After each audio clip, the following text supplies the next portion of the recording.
We're going to go into closed session, but before that, Mike Welch wanted to add a matter onto the item onto the agenda, Clarion. So, Mike, you want to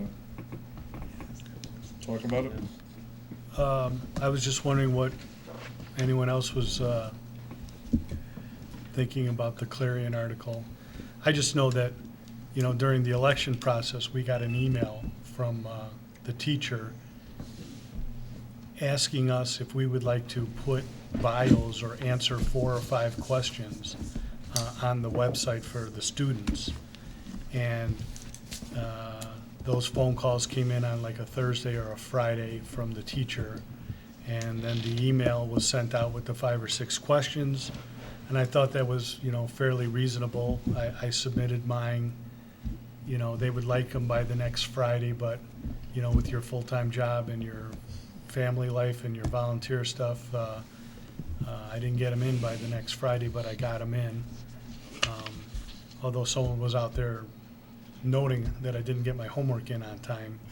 But then after that, they circulated an email from the teacher talking about having some kind of online blog, which I didn't understand what that was, and that didn't come with any, place, rules, how it was going to happen, or anything like that. And quite frankly, I wasn't sure that it's something that we should be doing here. I found an article here from July that says the judge dismisses the electioneering claims against RBHS. And as we all know as a board, this really isn't a resolved matter through the appeals process and all that. I wasn't sure if that was something that we should be doing as a school, so I didn't reply at that point. I left it to the administration to ask our attorney whether or not that's something that we should even be doing, 1, in a normal course of events, or 2, in the light of the lawsuit that we have still pending at the school, not individually anymore as board members, but as a school district. And then somewhere, in the article, it talked about that they did some kind of blogging host of the presidential elections. And I was like, well, I'm not sure that Mitt Romney and President Obama participated in that, so I didn't see how that was similar to what they were asking us. And so I don't believe, as a board member and as someone running during the election, that I was in any way trying to tell the newspaper what to do or not to do by not replying to the request for participating in some, I don't even know what the arena would be or what the event would be or how it would be hosted and what happened if my computer ran out of battery in the middle of a good blog or, something like that. So I just was wondering what the other people thought, because there were some emails that were sent around and we kind of stopped the emails. Well, because I have 2 issues. Number 1, the Clarion article, I think, very much misrepresented the intent of this board and the administration of this school. I think that if it can be clarified, I would certainly do it. But the second more serious thing is that I think there's been an erosion of interest in understanding government and understanding things like elections. And I would like to see this as a venue with a third party invited in, like the League of Women Voters, as Dr. Skinkis has proposed, or somebody like that, and make it very clear that this would be our intention next time. Because I would like our children to see government in progress. We've taken constitutional study out of our school and replaced it with government and watching MSNBC. I think we have to go back to the roots, the things that are important. We don't watch Fox here? That was not on the list. Fair and balanced? Yeah, so maybe, But, I would like to see more. maybe we can Principle. ask the policy people to look to see what our policy is and talk to our attorney and see if what our I would attorney is agree advising that us this to is the only do. thing that came out of it. I think that we can encourage the Clarion staff to meet with maybe somebody on our policy committee, to work with our attorneys so that as this evolves, because I'm sure 2 years from now, online blog may not be the way they're going to do it. They're going to request another venue out there online somehow that's going to evolve to something else. But that we have basic ground rules on, so it doesn't come up in the 11th hour as something that we're reacting to. Sure. And We that there's we have a board policy that talks about student publications. I think it's 7:310. And it also talks about the administration's right to review and edit student publications. The other issue is that I'm not quite certain on why the article appeared when it did and why it was specially printed, because this is something that I spoke with the sponsor about back in the end of February, and made it clear that the district would not be sponsoring any forums or debates. I was approached back in November by a community member, and as well as Gary Prokes was, in regards to will the RBTV be sponsoring a candidate debate. And we responded to that the same way, that the district would not, one, it's not good practice for the district to sponsor an event like that, and two, we would be open to supporting if a third party, such as the League of Women Voters, would want to sponsor it. They could use our facility. Hosting rather than sponsoring. Correct, and not having anything to That's do with fair. the event, publicity, coverage. And then that was that was the first request I received. Then the Clarion sponsor posed a similar question to Gary, is RBTV or is anybody sponsoring a candidate forum, and then brought up his wanting to sponsor a candidate forum, and that he has already kind of contacted board members informally to see if they wanted to participate. And I said I would check with legal counsel. I contacted Todd Faulkner from Franzik, and we reviewed it, and he had some concerns, and he also thought it was there were some gray areas that, especially in our current state, with still dealing with the appeal of the current lawsuit, that it was better that our students just objectively cover any kind of events or activities and even write editorials, but not actually sponsor a candidate forum. So, we went through this as early as it started in February, so I was kind of shocked that it came out on April 2nd when the students returned from spring break. And there was no notification given to Pam and I that it was coming up. I'd like to add my 2 cents to this one. First of all, I don't know if it's the whole board or just the 2 administrators are here, but First Amendment is really sexy and political and all that, but if we have to judge your abilities by how you censor, you're the worst censors in history of mankind, as the students and sponsor proved. We censor them and we let them do an article on us censoring them. That's kind of an odd result. But what happens, this keeps happening to us, that because of lack of understanding of the business structure of our school, in my opinion, versus the duties of the teachers, that we run into these problems. And Tim, what do you mean by business structure?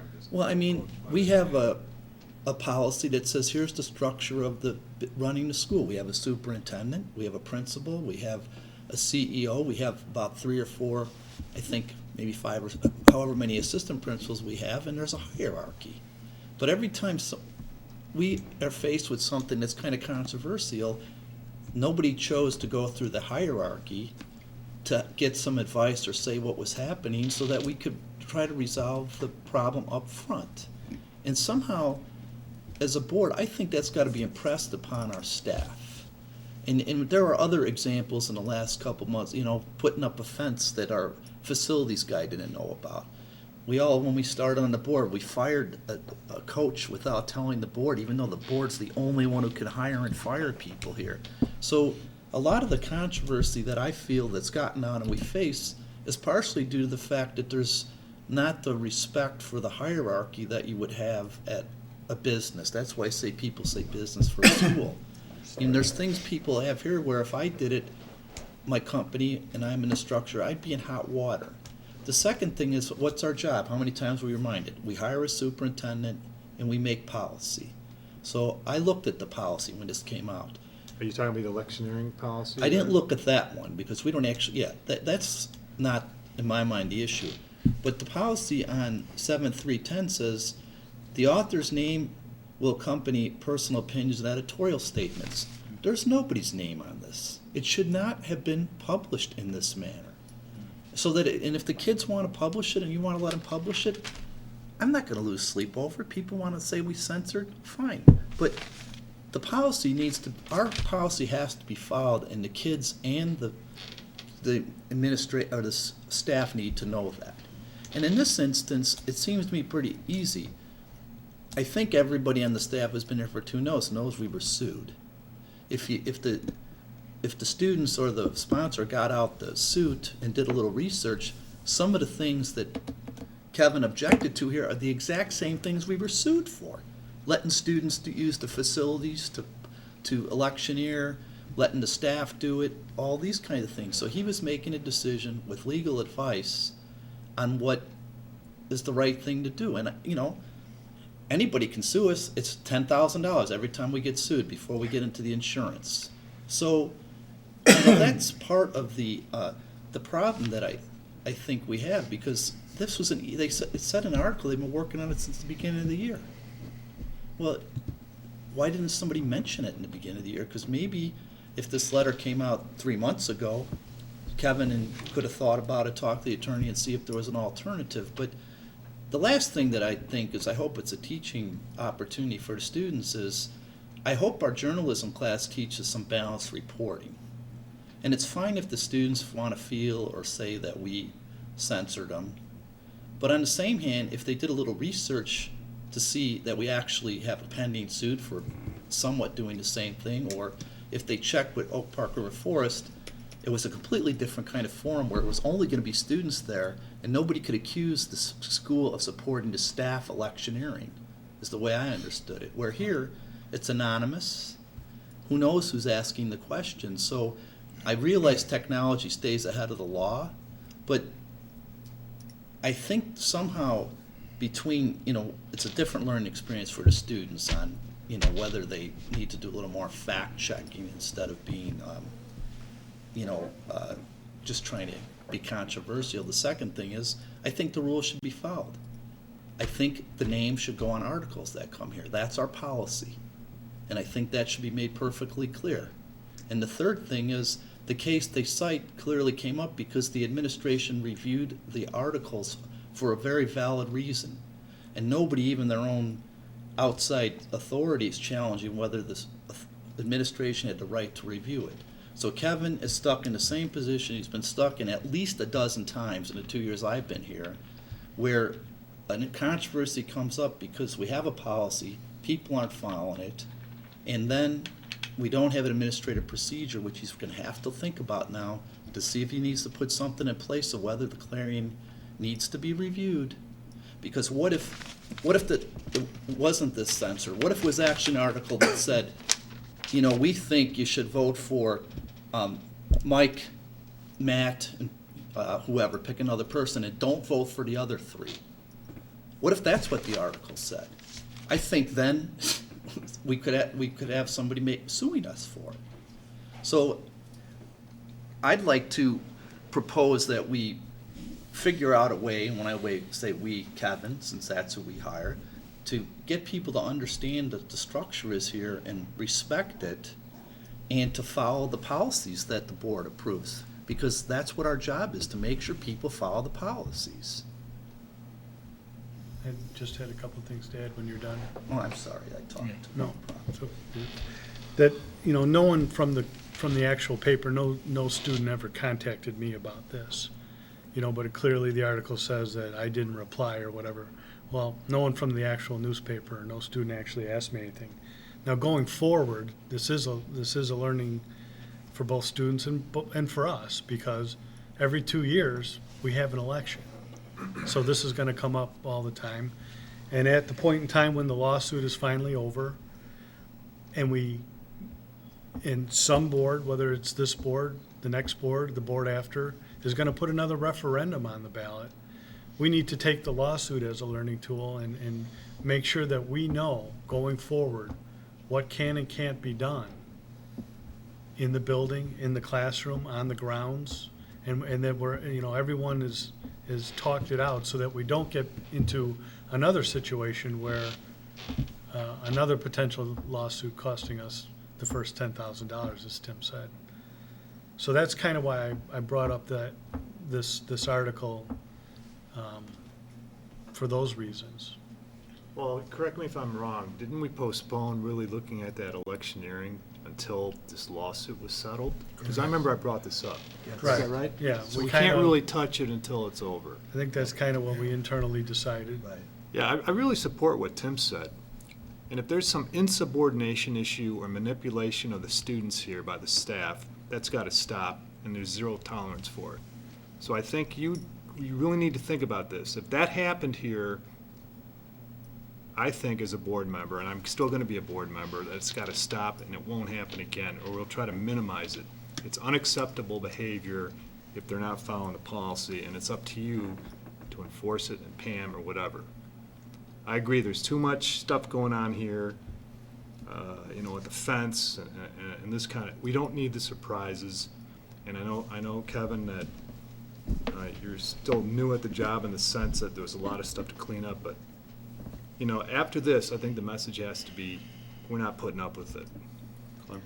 Well, and John, I think to add to yours, if it's staff or students, but students also need to realize that the newspaper, that activity, that club is given to them by the school.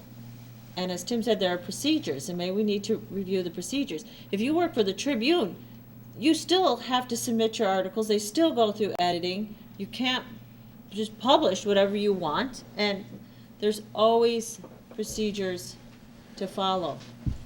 And so I hope that our staff would look at those procedures, and maybe we need to really look at the newspaper, because it seems like the students are running that.